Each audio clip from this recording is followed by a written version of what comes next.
ቂም የሚቋጥር ሰው የእግዚአብሔርን ፊት ከቶ ማየት አይችልም። የፈለገ በዓሉን ከአንድ ቀን ወደ 30 ቀን ብናራዝመው እንኳን ቂም በጣም ክፉ ነው። ነቅለን መጣል ያለብን እሱ ነው። ተንኮል ክፉ ነው። በቀል ክፉ ነው። እባብ ከነመርዙ ውሃ ቢጠጣ ተቀላቅሎ ይገለዋል ይባላል። ጸሎት እየጸለዩ ቂም መያዝ መልሶ ጸሎቱ መጥፊያ ይሆናል። ልንገራችሁ፣ እንዲያውም ቂም ይዞ ጸሎት የሚጸልይ ሰው ምንድን ነው የሚያደርገው? ቂም ይዞ ሳይታረቅ የሚጸልይ ሰው ጸሎቱ ቤተ ክርስቲያን ውስጥ ለቆመ ለአንድ ሰው ነው የሚሆነው።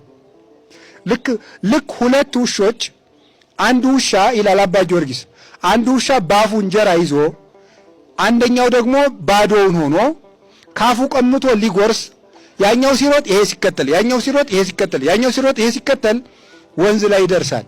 ወንዝ ላይ ሲደርስ እንጀራ የያዘው ውሻ ምን ያያል ይመስላችኋል? ወደ ውሃው እንዲህ ሲል እንጀራ የያዘ ውሻ ያያል።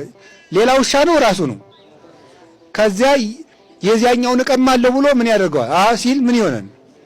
ይወድቃል። ማን ይበላዋል? ያኛው ይበላዋል ማለት ነው።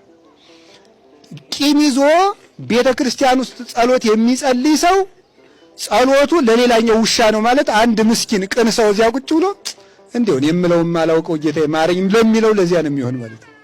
ለዚህኛው ውሻ ይሆናል። ሁላችንም እንግዲህ ውሻ ነን፣ ግን ለዚህኛው ውሻ ይሆናል። እንደዚያ እንዳይሆን ቂማችን አውልቀን ስንተው አዲስ ሰው እንሆናለን። ሰብህው ለእግዚአብሔር ስብሐተ ሐዲሰ ማለት እሱ ነው ማለት